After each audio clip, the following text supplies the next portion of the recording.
ఉక్రెయిన్లో రష్యా తాత్కాలిక కాల్పుల విరమణను ప్రకటించింది.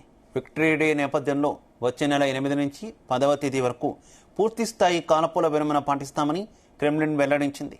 మానవతా దృక్పథంతో దేశ అధ్యక్షుడు పుతిన్ ఈ మేరకు ఆదేశాలు జారీ చేసినట్టు తెలిపారు. యుద్ధాన్ని ముగించేందుకు అమెరికా అధ్యక్షుడు ట్రంప్ తీవ్ర ప్రయత్నాలు చేస్తున్న వేళ ఈ ప్రకటన వెలువడింది.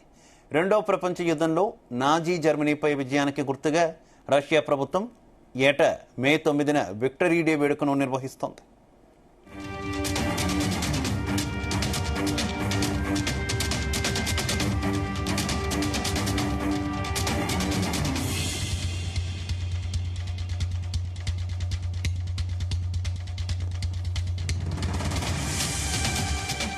శాంతి ఒప్పందానికి రష్యా, ఉక్రెయిన్లు అతి సమీపానికి వచ్చాయని, త్వరలో ఇరు దేశాల మధ్య ఉన్నత స్థాయి సమావేశం జరిగే అవకాశం ఉందని ట్రంప్ ఇటీవల పేర్కొన్నారు. ఈ క్రమంలోనే వాటికన్లో ఉక్రెయిన్ అధ్యక్షుడు జెలెన్స్కీతో సమావేశమైన అనంతరం పుతిన్పై విరుచుకుపడ్డారు. ఆయనకు యుద్ధం ఆపాలన్న ఉద్దేశం ఉన్నట్టు కనిపించడం లేదని వ్యాఖ్యానించారు. క్రిమియా విషయంలో మాత్రం పలు సందర్భాల్లో మాస్కోకు మద్దతుగా ట్రంప్ ప్రకటనలు చేశారు. క్రిమియాపై రష్యా అధికారాన్ని మాత్రం అంగీకరించే ప్రసక్తే లేదని ఉక్రెయిన్ స్పష్టం చేసింది.